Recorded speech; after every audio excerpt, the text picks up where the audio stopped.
ये अंबानी अडानी से कितना माल उठाया है। ना कोई उम्मीद है मिलने की और ना उम्मीद है मिलने की। लेकिन फिर भी वो खुद को भाजपा का भक्त कहते हैं। अरे हम तो फकीर आदमी हैं, झोला लेके चल पड़ेंगे जी। लेकिन पूरी दुनिया में आपने ऐसा कोई फकीर देखा है जो 1,40,000 का चश्मा लगाता हो, खुद घूमते हैं 12 करोड़ की मर्सिडीज में, मतलब भिक्षा मांगकर यहाँ पर फॉरेन टूर भी कर लिए और डिजिटल कैमरा भी खरीद लिया डिजिटल कैमरा के रिलीज होने से पहले। और नरेंद्र मोदी अपने आप को गरीब ही नहीं, बहुत गरीब परिवार का बताते हैं। मित्रों, मैं बचपन में रेल के डिब्बे में चाय बेचता था। वाह क्या फकीरी है। वो भगवान है हमारे, हम उनकी पूजा करते हैं। सच तो ये है दोस्तों कि ये लोग हमारे हिंदू धर्म को ही तोड़ने मरोड़ने लग गए अपने नफरतखोर एजेंडा को फैलाने के लिए। अस्सलाम वालेकुम मेरे भाई, क्या हाल चाल है आप सभी के। तुम्हारा फिर से आ गया आप सबके लिए एक और खबर लेकर। आज की इस खबर में हम लोग देखने वाले हैं राहुल गांधी के बारे में कुछ क्लिप और अपने प्रधानमंत्री जी की रियलिटी, जो कि इस वीडियो में क्या सच्चाई है, क्या सच्चाई नहीं है, और क्या हमारे प्रधानमंत्री जी सच में गरीब थे, अगर गरीब थे तो कैसे, सब कुछ इस वीडियो में पोल खुलने वाला है। तो इस वीडियो से मुझे किसी कोई हेट नहीं पहुंचाना है, जो वीडियो में है वही आप लोगों को दिखाऊंगा। तो आइए आप लोगों को पूरा वीडियो दिखाते हैं, उसके बाद फिर आपसे मिलते हैं। नमस्कार दोस्तों, जर्नलिस्ट अनिल यादव एक बीजेपी वर्कर मंगल वाजपेयी से बात कर रहे थे कानपुर में। मंगल एक लोडर का काम करते हैं, यानी गाड़ियों में सामान चढ़ाने का काम करते हैं। क्या नाम बताएं? योगी साहब, मेरा मंगल वाजपेयी। मंगल वाजपेयी है, यहाँ लोडर का काम करवाते हैं। साथ ही साथ ये बीजेपी एमएलए महेश त्रिवेदी के लिए वॉलंटियर भी करते हैं। ये उम्मीद जता रहे थे कि बीजेपी इस बार 400 पार करेगी। चुनाव में किसका माहौल है? बीजेपी जीतेगी, जीतेगी 400 के ऊपर।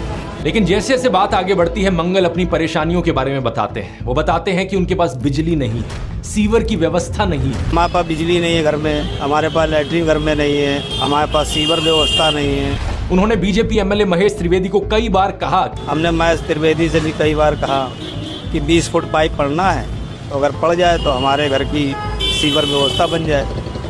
नहीं बन पाई। उन्हें कुछ भी नहीं मिला और ना ही उन्हें कुछ मिलने की उम्मीद है। त्याग तपस्या की मूर्ति है कि कुछ नहीं मिला, लेकिन उसके बावजूद कोई शिकायत नहीं है और ना कोई उम्मीद है मिलने की और ना उम्मीद है मिलने की। लेकिन फिर भी वो खुद को भाजपा का भक्त कहते हैं। लेकिन ये तो कहा जाता है ना कि भूखे पेट ना होए भजन गोपाला। इस पर मंगल वाजपेयी जवाब देते हैं कि ऐसा कुछ नहीं है, आदमी बालू खाकर भी पेट भर सकता है, यानी कि मिट्टी खाकर भी पेट भर सकता है। सब हो जाता है अगर संत चलेगा, अगर संत चलेगा तो सब हो जाता है। बालू खा के पेट भर लेता है। इन्हें कोई शिकायत नहीं है। प्रधानमंत्री मोदी को ये परमात्मा मानते हैं, उनकी पूजा करते हैं। ऐसा कैसे हो सकता है कि एक पॉलिटिशियन को लेकर लोग इतने अंधे हो गए हैं? और ये इकलौते नहीं है, मैंने पिछले वीडियो में आपको उसके कई और उदाहरण दिए थे। बीजेपी के टिकट पर तो कुत्ता भी खड़ा हो जाए हम जिता देंगे। ये सच है, अगर कुत्ता भी आएगा उसको भी जिताएंगे। ये तो फिर अंधविश्वास नहीं, भक्त हैं, अंधविश्वास नहीं है, हम भक्त हैं। नहीं, महंगाई मेरे हिसाब से कोई ज्यादा नहीं हुई।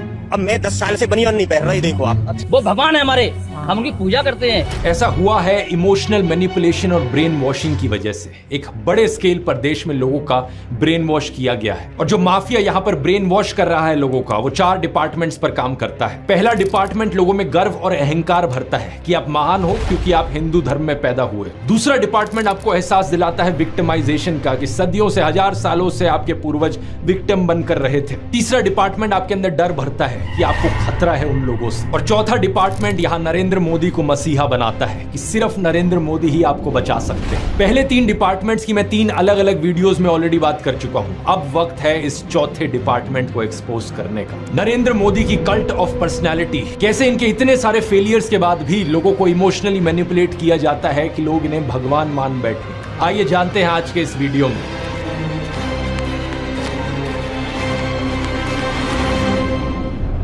जून 2013 की बात है दोस्तों। राइटर नीलांजन मुखोपाध्याय ने एक किताब लिखी नरेंद्र मोदी के ऊपर। ये एक बायोग्राफी थी। इस किताब में लिखा गया कि कैसे नरेंद्र मोदी जब 6 साल के थे, वडनगर रेलवे स्टेशन पर गुजरात में वो चाय बेचा करते थे। ये चाय बेचने वाला किस्सा तभी से लेकर नरेंद्र मोदी की संघर्ष की कहानी का ये एक मेजर टॉकिंग पॉइंट रहा है। 2015 में जब टाइम मैगजीन ने प्रधानमंत्री मोदी का इंटरव्यू लिया तो उन्होंने बताया कि कैसे वो एक बहुत गरीब परिवार से आते थे, कैसे बचपन में वो चाय बेचा करते थे रेलवे स्टेशन पर। इनकी एग्जैक्ट लाइनें सुनिए। मैं पॉवर्टी में पैदा हुआ हूँ, बचपन में मेरा पूरा बचपन पॉवर्टी में बीता दिखता है। मेरे लिए पॉवर्टी एक तरीके की पहली इंस्पिरेशन थी मेरी जिंदगी में। लेकिन कितनी सच्चाई है इन बातों में, बहुत से लोगों ने टाइम टू टाइम सवाल उठाए हैं। जैसे कि नरेंद्र मोदी के बचपन की ये फोटो देखिए, वे 1950 यानी 1950 में पैदा हुए थे। क्या उस समय किसी गरीब परिवार में पैदा हुए बच्चे के पास ऐसे कपड़े होंगे? जरा खुद ही सोचकर देखिए, सूट तक पहन रखे हैं इन्होंने अपनी बचपन की फोटोज में। मैं खुद 1994 में एक मिडिल क्लास फैमिली में पैदा हुआ हूं, लेकिन मेरी तो बचपन की ऐसी कोई फोटो नहीं मिलेगी आपको जिसमें मैंने कोई सूट पहन रखा हो। और नरेंद्र मोदी अपने आप को गरीब ही नहीं, बहुत गरीब परिवार का बताते हैं। इंडिया टुडे ने इनकी पुराने घर की एक फोटो पब्लिश करी थी, स्क्रीन पर देखिए। बहुत बड़ा घर नहीं है, लेकिन क्या आपको ये 1950s के किसी बहुत गरीब परिवार का घर दिखता है? परिवार में नरेंद्र मोदी के 5 भाई और 1 बहन है। 2 साल पहले नरेंद्र मोदी के छोटे भाई प्रहलाद मोदी ने कहा था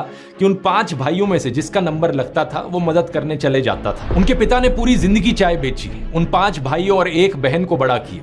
इसलिए नरेंद्र मोदी को चाय बेचने वाले का बेटा कहना चाहिए। ये पत्रकारों की गलती है। सब भाइयों ने चाय बेची है, मेरे पिता ने पूरी जिंदगी चाय बेची, पूरी जिंदगी। इसीलिए कहा जाए तो चाय बेचने वाले का बेटा कहना चाहिए, चाय बेचने वाला नहीं कहना चाहिए। ये पत्रकारों की गलती है।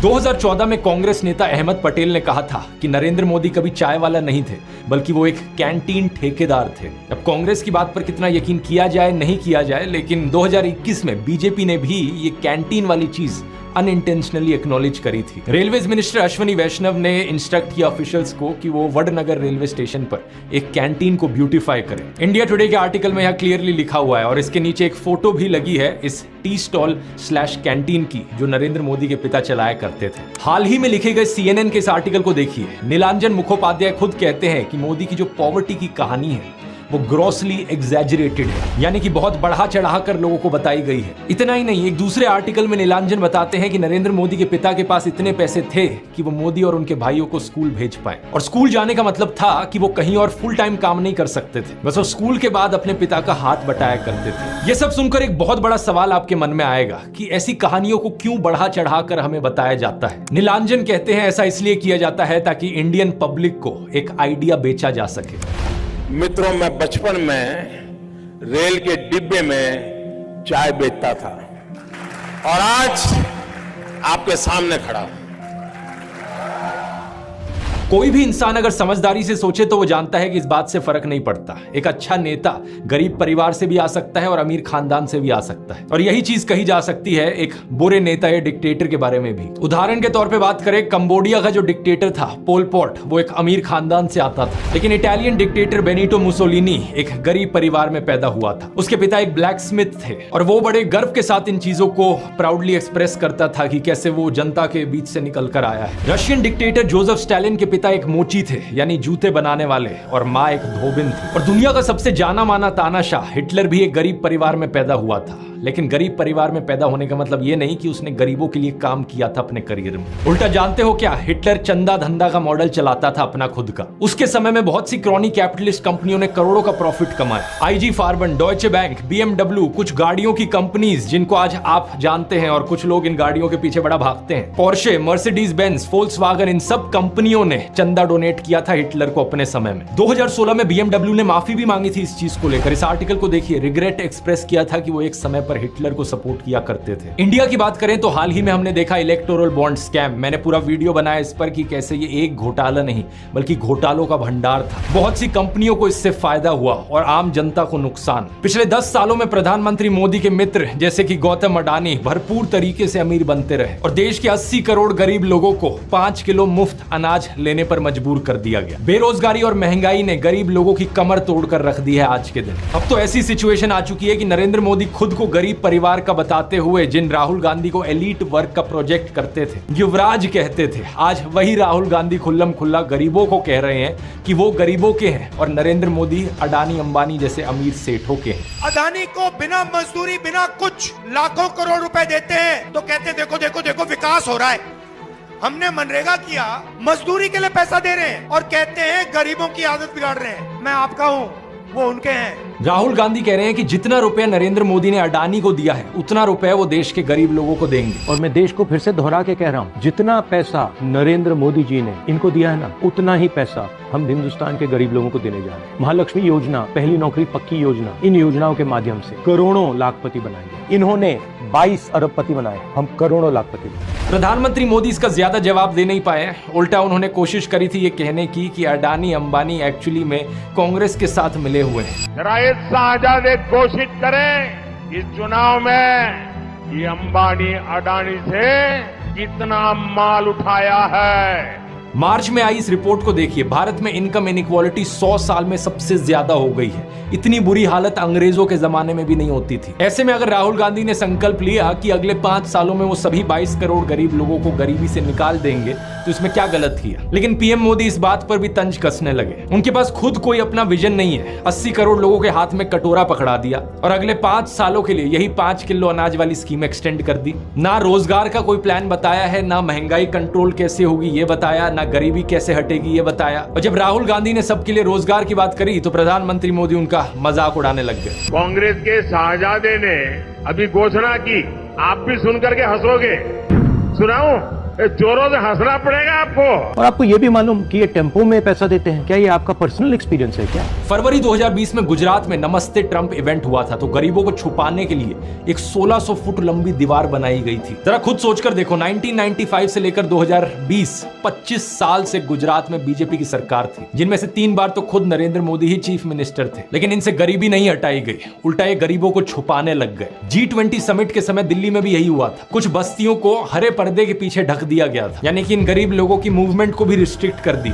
इसी के तहत ये पूरी दुकानें यहाँ से ढक दी गई हैं। जो थोड़ा झुग्गी टाइप घर थे उनको भी ढक दिया गया है यहाँ पर। सोचिए कि ये कितना डीह्यूमनाइजिंग है। कोई आपसे कहे कि तुम अच्छे नहीं लग रहे हो, तुम तो एक दाग धब्बा हो। वो गोरे सेठ आ रहे हैं हमारे देश में घूमने, तुम्हें एक पर्दे के पीछे छुपा दिया जाएगा। कैसा लगेगा आपको ये सुनकर? उन गरीबों की सोचो, उन्हें कैसा लगा होगा। सीधा कहते हैं कि यहाँ से जाओ, उस गरीब को तो भगा सकते हो, उस अमीर को भगा के देखो ना। तो इन सब चीजों के चलते नरेंद्र मोदी की ये जो गरीब परिवार वाली ब्रांडिंग थी अब ये लगभग खत्म हो चुकी है। लेकिन उनके कल्ट ऑफ पर्सनैलिटी का ये केवल एक हिस्सा है। दूसरा हिस्सा यहाँ पर आता है उनके परिवार को लेकर। व्हाट्सएप पर और गोदी मीडिया के जरिए आपको बार बार बताया जाता है कि नरेंद्र मोदी इतने महान हैं क्योंकि उन्होंने देश के लिए अपने परिवार को छोड़ दिया, अपनी पत्नी को छोड़ दिया। देखो, वैसे ये एक पर्सनल मामला है, किसी पति पत्नी की आपस में ना बने ये कोई बड़ी चीज नहीं है, बहुत से लोगों के साथ ऐसा होता है। लेकिन यही लोग खुद इस पर्सनल बात को बीच में लाते हैं इसे अचीवमेंट के तौर पर दिखाने के लिए। देश के लिए पत्नी को छोड़ दिया, कोई सेंस है इस बात का? पूर्व प्रधानमंत्री लाल बहादुर शास्त्री जी ने तो अपनी पत्नी को नहीं छोड़ा, तो क्या वो देश के लिए काम नहीं कर पाए? महात्मा ज्योतिबा फूले की पत्नी सावित्रीबाई फूले के बारे में तो सब जानते हैं, क्या उन्होंने देश के लिए महान काम नहीं किया?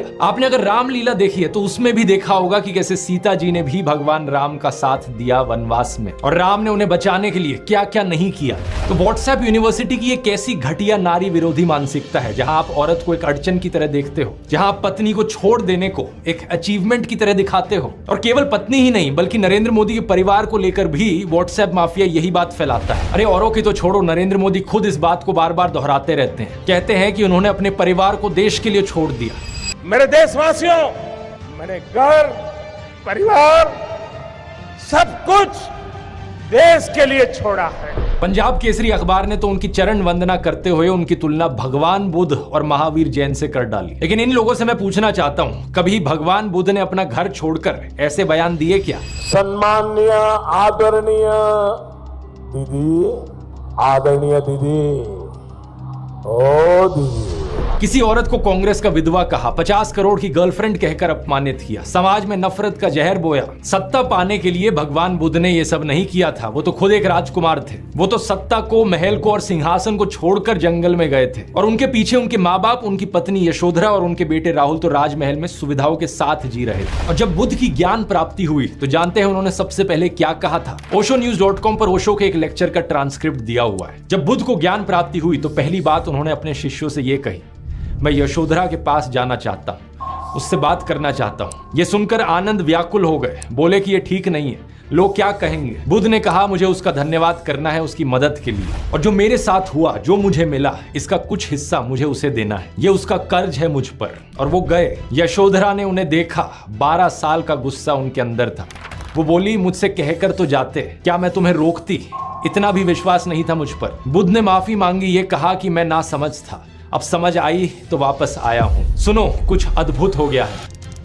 मेरा पहला दायित्व तुम्हारे प्रति है, इसलिए वह अनुभव तुम्हारे साथ साझा करूंगा। यशोधरा की आंखों से आंसू झरने लगे। आप प्रधानमंत्री मोदी का इंस्टाग्राम अकाउंट देखिए जरा। प्रियंका चोपड़ा और निक जोनस की वेडिंग रिसेप्शन में गए, उन्हें बधाई दे रहे हैं। इस वीडियो को देखिए। विराट कोहली और अनुष्का शर्मा के वेडिंग रिसेप्शन पे जाकर उन्हें गुलाब दे रहे हैं। मलयालम एक्टर सुरेश गोपी की बेटी की शादी में गए। टाइम्स नाउ की एंकर नविका कुमार के बेटे की शादी में गए। मुकेश अंबानी ने हॉस्पिटल खोला तो वहां बधाई देने पहुंच गए। इस न्यूज आर्टिकल को भी देखिए। नरेंद्र मोदी ने गौतम अडानी के बेटे करण की ग्रैंड एंगेजमेंट सेरेमनी को भी अटेंड किया। तो बॉलीवुड सेलिब्रिटीज और अमीर सेठों की शादियों में जाने के लिए बहुत समय है इनके पास। हालांकि इसमें कुछ गलत नहीं है, इनकी मर्जी अगर ये जाना चाहें तो। लेकिन सवाल यहां पर ये, क्या केवल अपने भाइयों और परिवार को ही छोड़ना पड़ता है क्या देश के लिए? एबीसी के इस आर्टिकल को देखिए। अवनी दास रिपोर्ट करती हैं कि अक्टूबर 2023 में मोदी परिवार उनके भतीजे की शादी के लिए इकट्ठा हो रहा था, लेकिन एक इंसान वहां से गायब थे, नरेंद्र मोदी। आपने फोटोज और वीडियोस में जरूर देखा होगा कि प्रधानमंत्री मोदी अपनी माताजी से मिलने जाया करते थे, जो कि अच्छी बात है। लेकिन कभी आपने नोटिस किया कि केवल वहां 3 लोग होते थे इस मुलाकात में? प्रधानमंत्री मोदी, उनकी माताजी और कैमरामैन। कभी कभार मुलाकात में 2-3 और लोग होते थे, लेकिन वो हमेशा और कैमरामैन ही होते थे। 3 साल पहले बीबीसी कॉरेस्पॉन्डेंट तेजस वैद्या ने प्रधानमंत्री मोदी के भाई प्रहलाद मोदी से बात करी, और सुनिए उनका क्या कहना था। तेरे परिवार ने दूर रखवानी सूचना आपवामां आवे। इस बात को लेकर स्पष्ट निर्देश होता है कि परिवार के बाकी सदस्य दूर ही रहें। प्रधानमंत्री मोदी की भतीजी सोनल मोदी ने भी यही बताया कि उनको मना किया गया है। उनसे पूछा गया कि शपथ ग्रहण समारोह में बहुत से लोगों को निमंत्रित किया गया, लेकिन उन्हें क्यों नहीं बुलाया गया? तो सुनिए उन्होंने क्या कहा था। नरेंद्र मोदी जी ने प्रधानमंत्री का शपथ ली थी, तब देश में से कई लोग गए थे, तब आपको न्योता मिला था या आपको जाने की इच्छा हुई थी? इच्छा तो सबको होती है, पर अफसोस है कि हमें इनविटेशन नहीं दिया गया। G20 की थीम रखी गई थी वसुदेव कुटुंबकम, यानी पूरी दुनिया एक परिवार है। लेकिन खुद के परिवार को, खुद के भाई बहनों को अपने से दूर रखा जाता है इस तरीके से। आखिर क्या कारण है? भगवान राम तो अपने परिवार के साथ रहते थे। राम, लक्ष्मण, भरत, शत्रुघ्न, चारों भाइयों में कितना प्यार था। क्या इसका मतलब यह हुआ कि राम जनता के लिए काम नहीं कर पाए? उन्होंने तो राम राज्य स्थापित किया था, जहां कोई गरीब, बेरोजगार, दुखी नहीं था। मैं फिर से कहूंगा, ये प्रधानमंत्री मोदी का अपना पर्सनल मैटर है। अगर वो बॉलीवुड, अडानी, अंबानी जैसे दोस्तों के साथ ताल्लुक रखना चाहते हैं और अपने परिवार के साथ नहीं, उनकी मर्जी। मुझे प्रॉब्लम इस बात से नहीं है। प्रॉब्लम इस बात से है कि इसे अचीवमेंट की तरह क्यों दिखाया जाता है कि मैंने अपना परिवार छोड़ दिया, देखो मैं कितना महान हूं। ये कोई अचीवमेंट होती है क्या? इसका साइड इफेक्ट ये हुआ है कि बहुत से हिंदू युवा ब्रेन वॉश हो गए हैं। होना ये चाहिए कि वो अच्छे से पढ़ लिख कर कुछ बने, काम धंधा करे, कुछ कमाए और अपने माँ बाप की सेवा करें। लेकिन नहीं, कुछ यूथ की क्या हालत हो गई है कि वो हाथों में तलवार लेकर मस्जिदों के सामने घूम रहे हैं। उन्हें भी अपने परिवार से, अपने माँ बाप से कोई मतलब नहीं। सेलिंग पॉइंट नंबर 1 था, मैं गरीब परिवार से हूं। सेलिंग पॉइंट नंबर 2 था कि मैंने अपने परिवार को छोड़ दिया देश के लिए। और सेलिंग पॉइंट नंबर 3 अब आता है फकीरी। नरेंद्र मोदी अक्सर कहते हैं कि उन्होंने भिक्षा मांगकर गुजारा किया। कभी कहते हैं कि 35 साल के लिए, कभी कहते हैं 40 साल के लिए। करीब 40 साल मैंने भिक्षा मांग करके खाया है। मैं 35 साल तक भिक्षा मांग करके खाया। चलो इतनी तो बोलने में गलती हो सकती है, 35 साल हो, 40 साल हो, लोग अक्सर भूल जाते हैं। लेकिन सवाल ये कि वो एमएलए पहली बार बने 2002 में, तब उनकी उम्र होगी 52 इयर्स। लेकिन उससे पहले 90s में ही पता नहीं कैसे उन्होंने फॉरेन टूर्स कर लिए। ये फोटोज देखो उनकी, आईफिल टावर के सामने पेरिस में, व्हाइट हाउस के सामने अमेरिका में, हॉलीवुड के सामने, लंदन गए, वो मलेशिया गए। क्या 40 साल भिक्षा मांगकर इतने पैसे कमाए जा सकते हैं कि फॉरेन के टूर्स कर ले 90s में? और साथ ही साथ इसी बीच में नरेंद्र मोदी ने बीए और एमए की 2 डिग्रीज भी कर ली अलेजिडली। ये कैसे हो गया? आप ही बताओ दोस्तों। साल 1990 में डायकाम मॉडल 1 रिलीज हुआ था, जो कि यूएस में लॉन्च होने वाला दुनिया का पहला कमर्शियली अवेलेबल डिजिटल कैमरा था। लेकिन प्रधानमंत्री मोदी अपने इंटरव्यू में बताते हैं कि उन्होंने पहली बार डिजिटल कैमरा 1987 या 1988 में यूज किया था। मैंने पहली बार डिजिटल कैमरा का उपयोग किया था 87-88 में शायद। मतलब भिक्षा मांगकर यहाँ पर फॉरेन टूर भी कर लिए और डिजिटल कैमरा भी खरीद लिया डिजिटल कैमरा के रिलीज होने से पहले। वाह क्या फकीरी है। वाह मोदी जी, वाह वाह। अपनी कलम को गिरवी रख चुका एक गीतकार कहता है कि फकीरी है आपके स्वभाव में। एक फकीरी है आपके स्वभाव में। कभी नरेंद्र मोदी खुद ही कहते हैं कि हम तो फकीर आदमी हैं, झोला उठाकर चल पड़ेंगे। अरे हम तो फकीर आदमी है, झोला लेके चल पड़ेंगे जी। लेकिन पूरी दुनिया में आपने ऐसा कोई फकीर देखा है जो 1,40,000 का चश्मा लगाता हो? अपनी बूढ़ी माँ को नोटबंदी के लिए लाइन में खड़ा कर दिया और खुद घूमते हैं 12 करोड़ की मर्सिडीज में। एक तरफ तो शास्त्री जी जैसे प्रधानमंत्री देखे हैं देश ने। बताया जाता है कि उनके पास सिर्फ 2 धोती और 2 कुर्ते हुआ करते थे। कुर्ता फटकर इस्तेमाल करने लायक ना रहे तो उसे भी रुमाल बना लेते थे लाल बहादुर शास्त्री जी। लेकिन प्रधानमंत्री मोदी की यूएस विजिट की इन फोटोज को देखिए, एक दिन में 4 बार कपड़े बदलते हैं। द प्रिंट में लिखेगा इस आर्टिकल को देखिए, उत्तराखंड और हिमाचल जाते हुए प्रधानमंत्री मोदी ने 8 घंटे में 4 बार कपड़े बदले। इस टाइम्स ऑफ इंडिया के आर्टिकल को देखिए, प्रधानमंत्री मोदी गंगा आरती करने गए तब भी कपड़े बदलते जा रहे हैं। हुबली टाइम्स वालों ने तो इनकी फैंसी ड्रेस का एक पूरा कोलाज बना दिया। इंडिया टुडे ने भी इनकी 22 हेड गियर्स की कलेक्शन दिखाई है इस आर्टिकल में। और इस इंडियन एक्सप्रेस के कोलाज को भी देखिए। अगर ये फकीरी वाली बात भी नहीं बैठती लोगों में,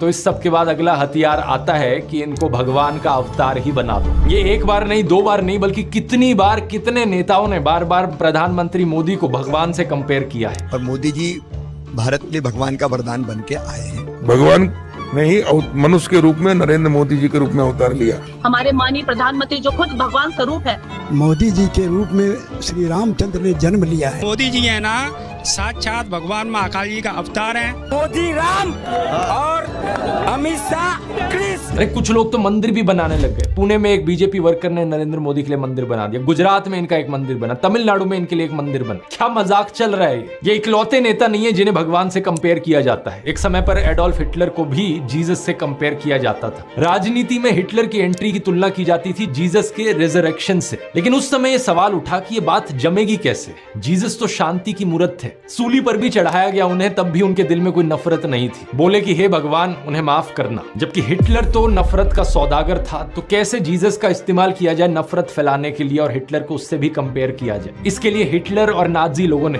बाइबल को ही बदल डाला। मजाक नहीं कर रहा, ओल्ड टेस्टामेंट जो थी बाइबल की उसे ही हटा दिया गया उनके समय में। जीसस को इस तरीके से चित्रित किया गया कि वो ऐसा लगे कि वो यहूदियों के खिलाफ लड़ने वाले एक फाइटर हो। सिमिलरली बीजेपी के लोग बार बार नरेंद्र मोदी को भगवान का अवतार करके पुकारते हैं। लेकिन यहां भी दिक्कत वही आ जाती है कि नरेंद्र मोदी तो नफरत फैलाते हैं, लेकिन श्री राम की सूरत में दिखती है विनम्रता, सौम्यता, करुणा। राजा रवि वर्मा की इस आइकॉनिक पेंटिंग को देखिए, राम दरबार, जो कि हमारे देश के करोड़ों घरों में लगी हुई है। इस प्रॉब्लम का समाधान ढूंढने के लिए इनके लोगों ने राम की सूरत बदलनी शुरू कर दी। पिछले कुछ सालों में आपने देखा होगा ये एंग्री हनुमान और एंग्री राम की आइकॉनोग्राफी गाड़ियों के पीछे इसे लगाया जाता है, ये दर्शाने के लिए कि ये है असली में भगवान राम। चरित्र ही बदल दो भगवान का। रामायण में मुसलमानों का कोई जिक्र नहीं है, लेकिन इन लोगों ने रामायण को भी तोड़ मरोड़ दिया अपने नफरत खोर एजेंडा के लिए। 2016 में एक बीजेपी एमपी ने कहा कि मुसलमान तो रावण के डिसेंडेंट्स हैं। व्हाट्सएप माफिया वालों ने हमारे हिंदू स्क्रिप्चर्स में एक झूठा कोट इंसर्ट कर दिया, धर्म हिंसा तथैव च। जो चीज किसी वेद पुराण में नहीं थी, किसी रामायण महाभारत में नहीं थी, इन्होंने जबरदस्ती अपना नफरत खोर एजेंडा बीच में घुसा दिया उसके। धर्म हिंसा तथैव च, आपको जान करके आनंद होगा कि ये किसी भी ग्रंथ में कहीं पर भी नहीं लिखा हुआ है। और इससे आपके रोंगटे भी खड़े हो जाने चाहिए कि ये कौन सी सेंट्रलाइज्ड कॉन्स्पिरेसी यूनिट है जो इतनी बड़ी बड़ी साजिशें करती है कि जो बात धर्म ग्रंथ में लिखी भी नहीं हुई है उसको संस्कृत में लिख करके उसको चारों तरफ व्हाट्सएप से और दूसरे जरियों से फैला देती। सच तो ये है दोस्तों कि ये लोग हमारे हिंदू धर्म को ही तोड़ने मरोड़ने लग गए अपने नफरत खोर एजेंडा को फैलाने के लिए। लेकिन अब बहुत से हिंदुओं को इनका एजेंडा समझ में आ गया है। इस तरीके का हमारे धर्म के साथ खिलवाड़ करना लोगों को अच्छा नहीं लग रहा है, इसलिए ये कार्ड भी अब फेल होता जा रहा है। तो इन बीजेपी वालों ने क्या सोचा कि अवतार से एक लेवल नीचे इन्हें सर्वगुण संपन्न शक्तिमान दिखाया जाए। क्या सीन है, वाह क्या सीन है। लेकिन किसी को यहां शक्तिमान बनाने का सबसे आसान तरीका है कि दूसरी साइड वाले की इमेज नीचे गिराओ। इसलिए इनके आईटी सेल ने राहुल गांधी को पप्पू बना दिया। व्हाट्सएप पर इनकी आधी अधूरी क्लिप्स तोड़ मरोड़ के दिखाई जाने लगी कि जैसे राहुल गांधी में तो कोई समझ ही नहीं है, वो तो बिल्कुल बेवकूफ इंसान है। लेकिन सच्चाई यह है कि पिछले 10 साल में पीएम मोदी ने एक भी प्रेस कॉन्फ्रेंस नहीं करी, कोई अनस्क्रिप्टेड इंटरव्यू नहीं किया, जबकि राहुल गांधी ने दिल्ली यूनिवर्सिटी से लेकर हार्वर्ड यूनिवर्सिटी तक लेक्चर दिए हैं। लोगों से ढेर सारी हर साल 2 साल अनस्क्रिप्टेड इंटरैक्शंस की हैं। ये बात सही है कि उनकी कुछ फनी क्लिप्स जरूर हैं जहां उनके मुंह से कुछ उलट पुलट निकल गया। This morning I got up at night. लेकिन ऐसी क्लिप्स तो नरेंद्र मोदी की भी बहुत है। तीसरा कहा था विमेन डेवलपमेंट की मैंने बात कही थी, मैं कब हो गया ये? नरेंद्र मोदी वही हैं जो नाले से निकलने वाली गैस से चाय बनाने की बात करते हैं। कहते हैं कि पसीने से मुंह पोंछ लेता था तो ग्लो आ जाती थी। कभी ये क्लाइमेट चेंज को डिनाई करते हैं कि गर्मी नहीं बढ़ रही बल्कि हमारी गर्मी सहने की शक्ति कम हो रही है, तो कभी ये बादलों से रेडार का सिग्नल रोकने की बात करते हैं। लेकिन मैंने कहा इतने क्लाउड है, बारिश हो रही है, तो एक बेनिफिट है कि हम राडार से बच सकते हैं। एक तो जानते नहीं है, ऊपर से अहंकार इतना कि अपने अज्ञान का भी एहसास नहीं। एक दफा मोदी दूसरे देश में गए थे, वहां भारत का राष्ट्रीय गान चल रहा था और ये बीच में ही चलने लगे। ऐसी गलती किसी से भी हो सकती है, लेकिन बात मैं यहां पर यह बताना चाह रहा हूं कि प्रधानमंत्री मोदी की भी फनी क्लिप्स बहुत सारी हैं। दूसरों को पप्पू बोलने से पहले अपनी क्लिप्स पर नजर डाल लो। पप्पू को हारने का डर लग रहा है, पप्पू को नहीं बनाएंगे। और अभी तो एक बहुत बेहतरीन मौका मिला है। हमारे फॉर्मर सुप्रीम कोर्ट के जजेस ने राहुल गांधी और नरेंद्र मोदी दोनों को एक 1-on-1 डिबेट के लिए इनवाइट किया है। राहुल गांधी तो इस इनविटेशन को ऑलरेडी एक्सेप्ट कर चुके हैं, लेकिन नरेंद्र मोदी अभी भी चुप है। अगर ऐसा होता है तो जनता के लिए भी एक बड़ा सीधा मौका होगा देखने का कि नरेंद्र मोदी और राहुल गांधी में से कौन ज्यादा समझदार है, कौन ज्यादा इंटेलिजेंट है और कौन ज्यादा केपेबल लीडर है देश के लिए। लेकिन नरेंद्र मोदी अगर इस डिबेट से भागते हैं और जवाब ही नहीं देते तो समझ जाना कौन यहां पर बेहतर है। इस कल्ट ऑफ पर्सनैलिटी में प्रधानमंत्री मोदी का सबसे बड़ा कार्ड है सब जगह फोटो चिपकाओ। बचपन में मैं सोचता था कि ये कोका कोला जैसी ड्रिंक्स की एड्स क्यों आती हैं टीवी पर, हर कोई तो जानता है कि कोका कोला क्या है। बाद में मुझे समझ आया कि out of site is out of mind, यानी नजर से बाहर तो दिमाग से बाहर। और इसकी उल्टी एक टैक्टिक है, जितना नजर में रहोगे उतना लोगों के दिमाग में घुसोगे।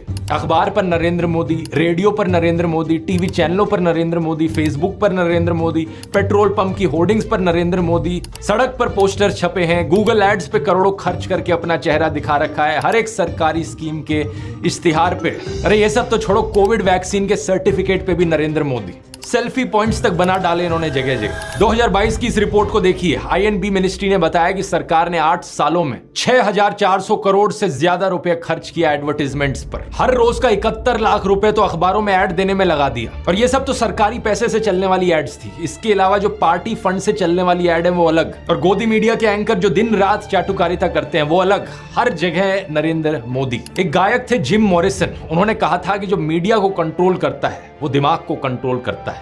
लेकिन एक और सिंगर थे बॉब मार्ले, उन्होंने कहा था कि हर वक्त हर किसी को बेवकूफ नहीं बनाया जा सकता। और अब यही हो रहा है कि हर तरफ मोदी का चेहरा देखकर लोग उकता गए हैं। और ये जो वॉर रुकवाने वाली कहानियां हैं, इन पर पूछा जा रहा है कि इतनी ही वॉर रुकवाने वाले हो तो मणिपुर की हिंसा क्यों नहीं रुकवा देते।